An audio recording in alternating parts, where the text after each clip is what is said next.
Well, Alex, welcome to Bad Marketing Sucks. It's great to have you here. How have you been? Really good, guys. Really good. How are you? Doing pretty well. Doing well. So, what have you been up to lately, and what do you do in this world of marketing? Well, what we help the companies do, and primarily B2B companies do, is build trust through video content and help them attract their dream clients. So we're trying to help companies become the number one brand in their space. So we developed strategies, how we're going to create the content, what channels, what type of content, build out the entire workflows for them, and then we sometimes, in many cases, help them execute with some of the editing and the actual work itself. Very cool. So how long have you been at this gig? I've been at it now for 3.5 years. So I was just thinking about that earlier today. It's like, man, it's flown by, but at the same time, it feels like I've been doing this forever. So, you know how the marketing world is, shit changes fast, man. So it's like 1 year feels like 10 years. Oh, without a doubt. No doubt. So what do you find in your experience and what you've encountered so far of the biggest pitfalls? I mean, if you think of, man, bad marketing sucks, what does that mean to you? Well, to me, bad marketing is, and if you look at 99% of companies, or let's just call it 95% of companies, they don't even have a content strategy. So if I talk to a company and I'm like, lay out your content strategy for me, 1, 2, 3, 4, 5, and how you're executing and how that's bringing in business results, building the brand, most companies don't have an answer.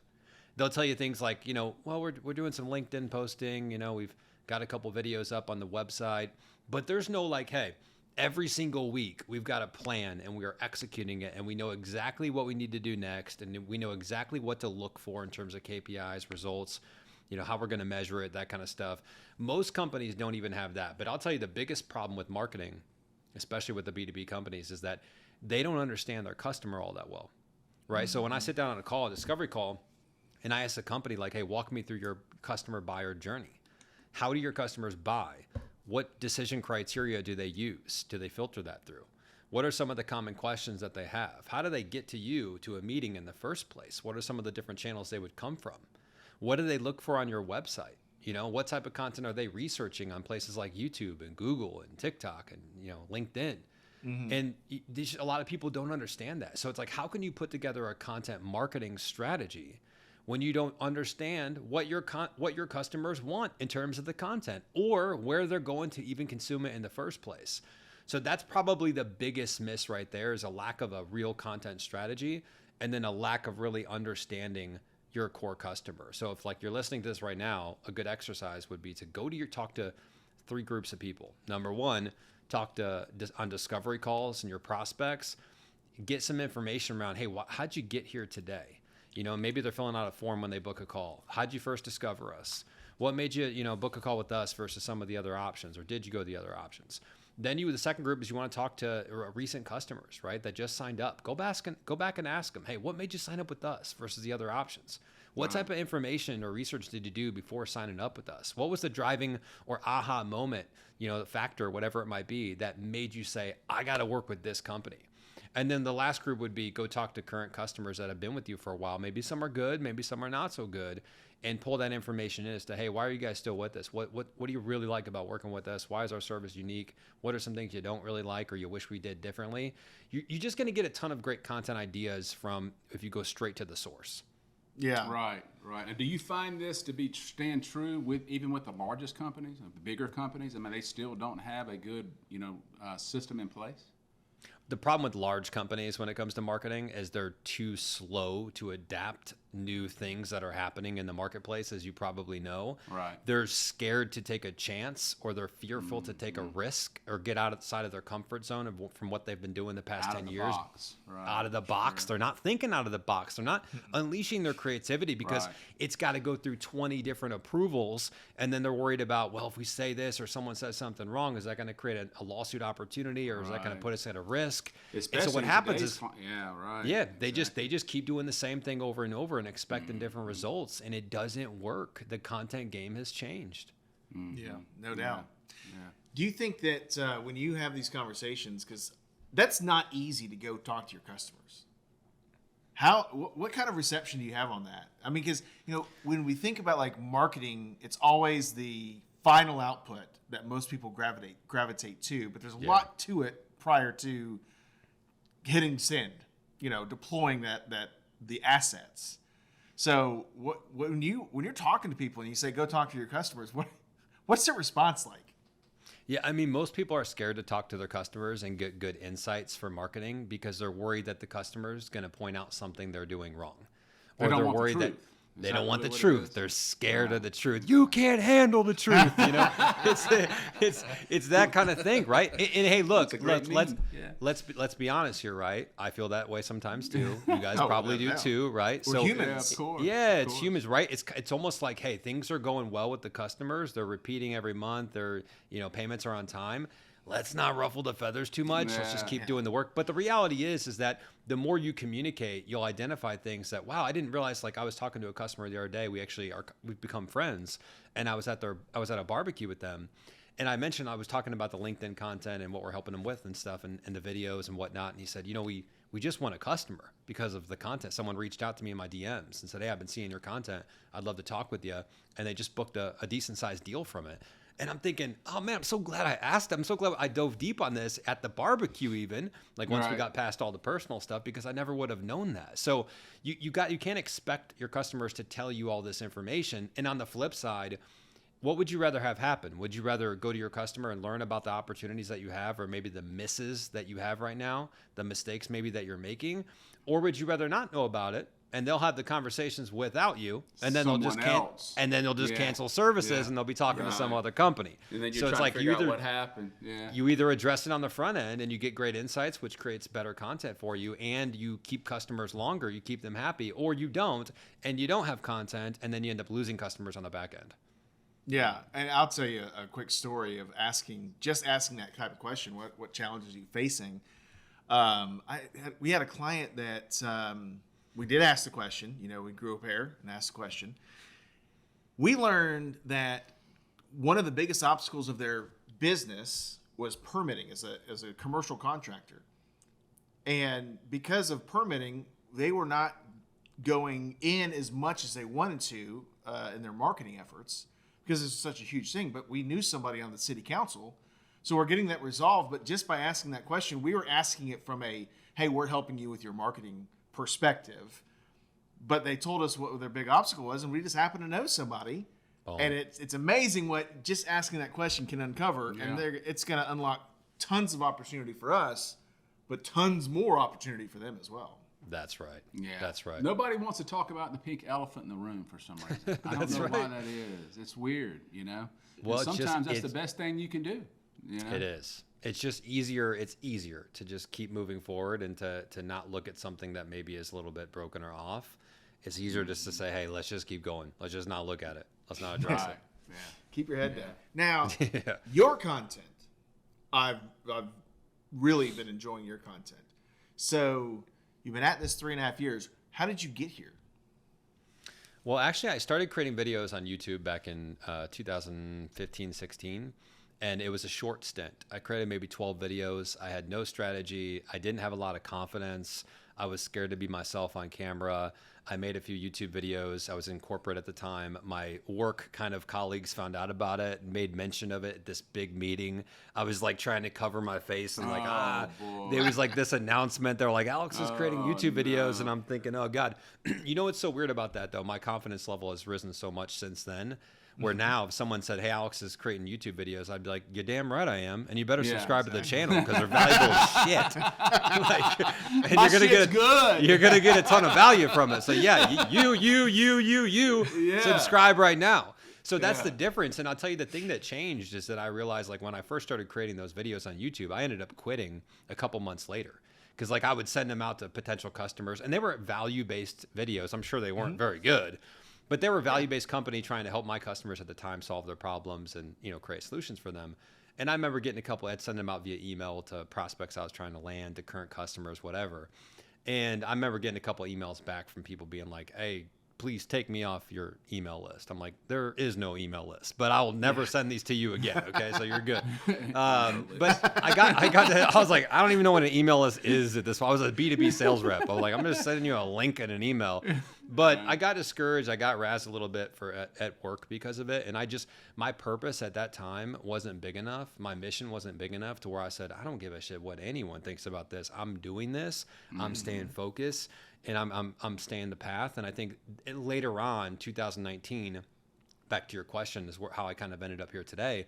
2019, I decided finally I'm going to get serious with this, and I want to build this life. I want to be an entrepreneur. I want to start my own company. I'm not going to do this by being a chicken shit. I'm not going to do this by, hiding behind the curtains and being scared to put myself out there. And my purpose just became so big, and the mission was so strong that I thought, I don't care what everyone else thinks. I don't care. I'm doing my thing, and I'm putting in a couple years worth of work, and I'm going to see where it takes me. And I, started on LinkedIn creating video content, and it wasn't easy. They weren't good in the beginning. It took me a while to get things going, but eventually I got things going, and then I was able to quit my corporate job, do this full time in July 2020, and we've been growing ever since. Yeah. And you feel like a new man, right? I feel like I'm more myself. I understand who I am at my core more than I ever have before. And my confidence is high because of that, because I know who I am and why I am that way and my values, and I know where I'm going in life. I don't have all the answers, don't get me wrong.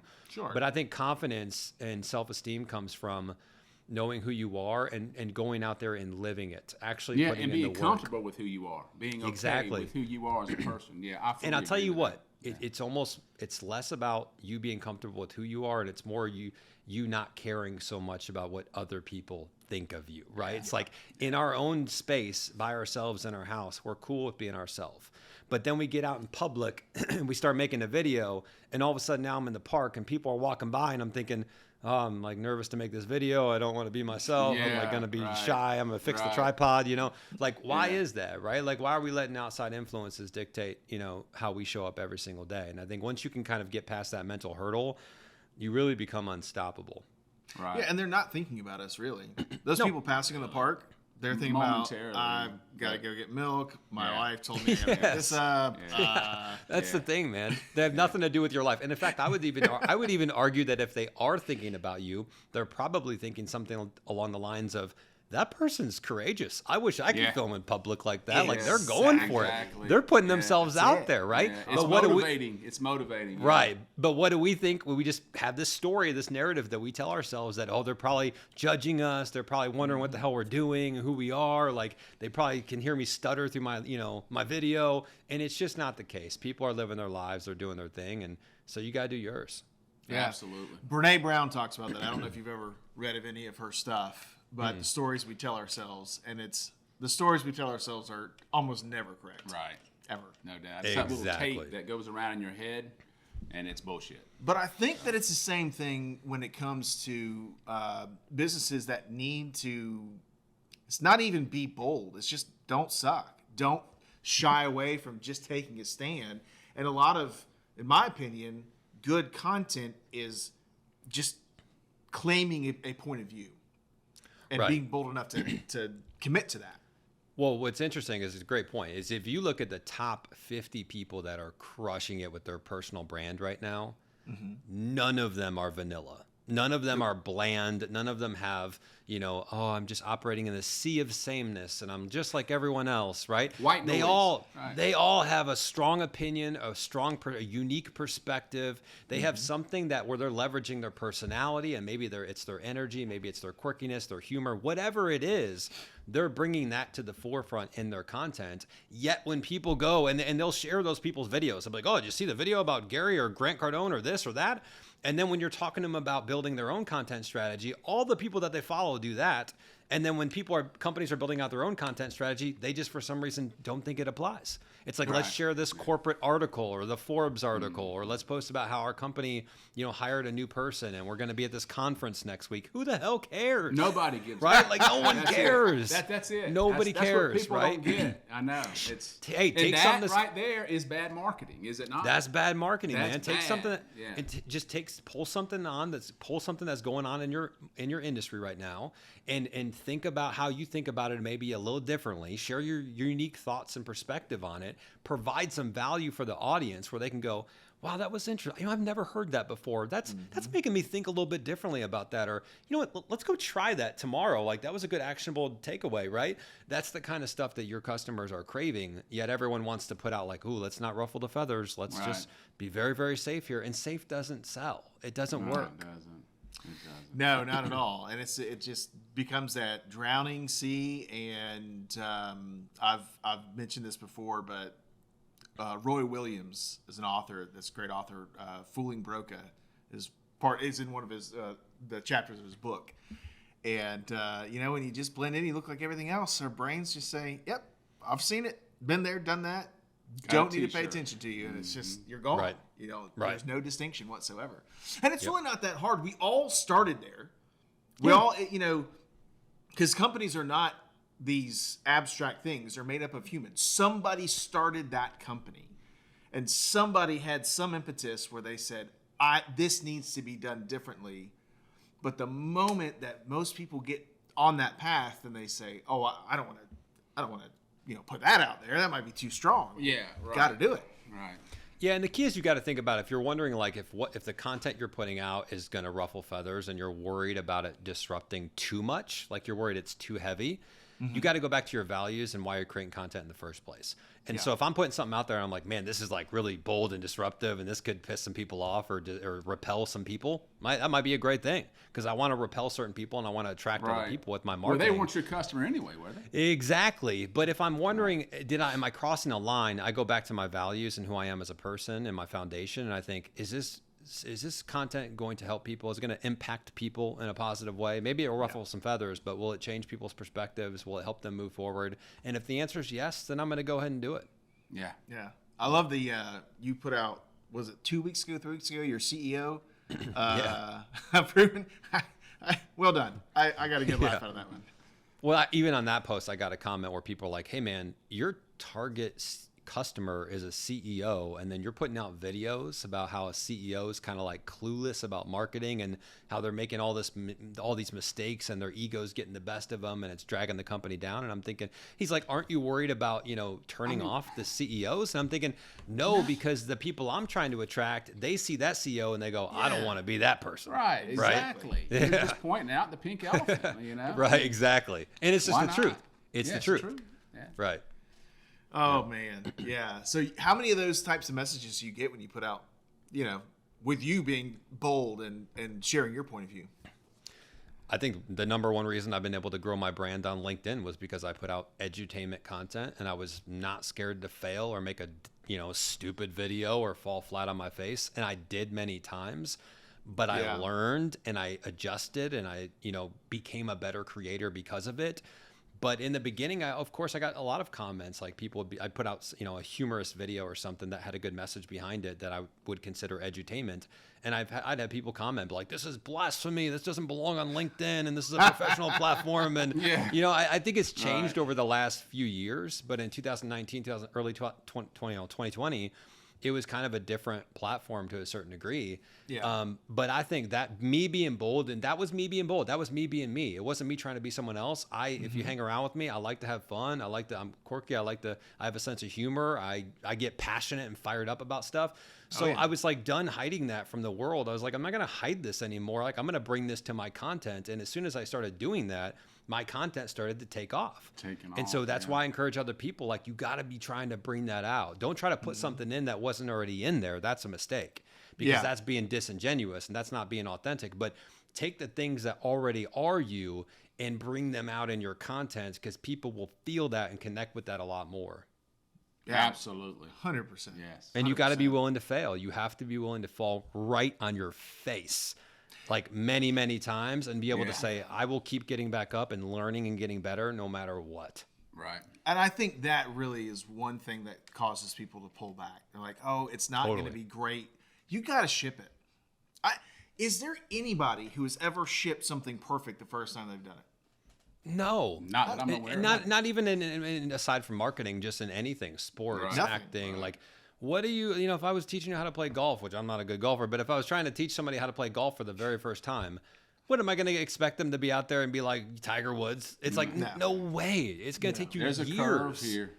Yeah, there's a curve here. And there's always, of course, natural ability where there may be certain things that somebody's better at naturally than you are and vice versa.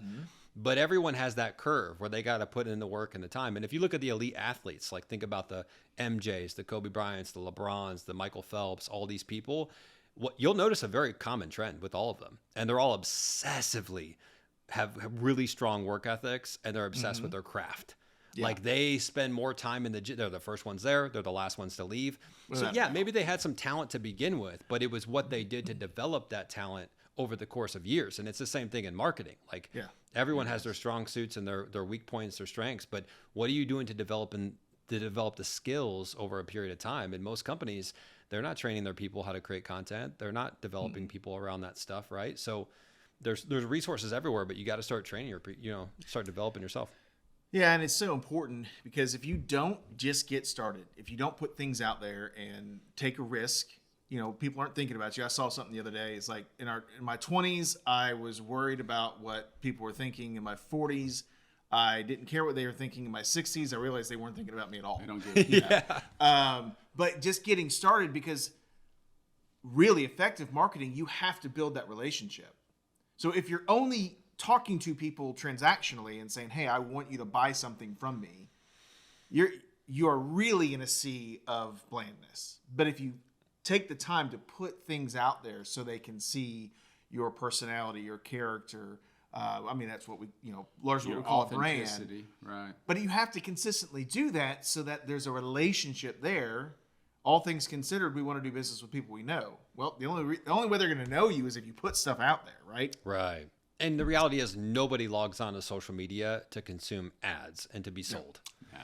No. And just think about how you consume content, right? You're not logging on to Instagram or LinkedIn to be like, I can't wait to see the ads that are here today. I know they're going to be good ones, nobody's doing that. They're why are they logging on? Like they're trying to see how their own content's doing. They're trying to be entertained. They're trying to be educated. Maybe they're researching something. They want something out of it. And so that's at the core of every content marketing strategy is what are you giving to the audience, to the customer? Give, and you shall receive. That's the basis of it. Too many people just want to, all right, here's give, but then I want to receive. Or from day one, they just want to receive everything. It's like, here's our product, our service. It's like, dude, no one cares. Like you got to earn this business, right? You got to earn the trust and the relationship that you have to build. So that's the value has got to be at the cornerstone of it all. Absolutely. Well, that's good, man. Well, we really appreciate you chatting with us. And so tell us how people can get in touch with you, because I dig the hell out of what you're doing. Yeah, I appreciate you guys having me on. The best way you can get in touch with me, there's a couple things. One, you can go to LinkedIn. I'm on there pretty much every single day posting content. So it's Alex B. Sheridan. And then a couple other things. One, if you go to our website, impacts.com, I M as in Mary, P as in Paul, A, X, S as in Sam, and you go to the top right, there's what I call a content library. In that content library, we're adding new videos and blogs every single week. So if you're curious about what video equipment to use, how to build a content strategy, how to dominate LinkedIn, how to master short form video, whatever you're looking for, it's all in that content library. And it's almost like a paid course, but it's free. So if you're listening right now, and I'm encouraging, we're helping our clients build out this same thing too, because I really think all companies should be building out a content library for a ton of different reasons. You can repurpose content, it's SEO, all that stuff, but that's a good place to go to. The YouTube channels, a lot of the same videos end up there as well. Awesome. One more question before we let you go. Yeah. If you had to give someone one piece of advice from your corner of marketing on how to be successful, just one, would it be authenticity? What would it be? Obsessively focus on your core customer. Obsessively focus on your audience. Get ultra curious into more than anyone else does in the entire marketplace. Know your customer better than anyone else does. And then think about how can I blow their mind with the type of content and value that I put out. Some of the best messages that I get all the time, and even I got one the other day where someone was like, your YouTube videos and your LinkedIn content and all over the place, but they'll say, you put out so much value for free. It's ridiculous. Like you should be charging for this. And I'm like, that's it. That's the exact strategy. When you're putting out the type of content where people go, dude, this is so good. You should be charging money for it. You know, you're successful. You know you're on the right track, and guess who they're going to come when think about this, who are they going to come to when they're ready to purchase, when they're ready to partner with a company? When you've provided so much value, they actually feel like they owe you something at this point, right? So it's like that's the trust, that's the high level of trust and credibility that you have the opportunity to build on with your content that most companies won't do because they're playing the surface game. How do we show a little bit of value and then get them to sign up for this so we can funnel them, and then we can send emails out and cold calls, and it's like I'm not crazy and I'm not playing that game. I'm just trying to give a ton of value to people and really impact people, knowing that it's going to come back to me because that's just how it works. God, I love it. That's perfect. Awesome. All right, man. Well, all right, guys. thanks. Let's do this again soon. Thank you, For man. sure, man. Yeah, appreciate you guys. Take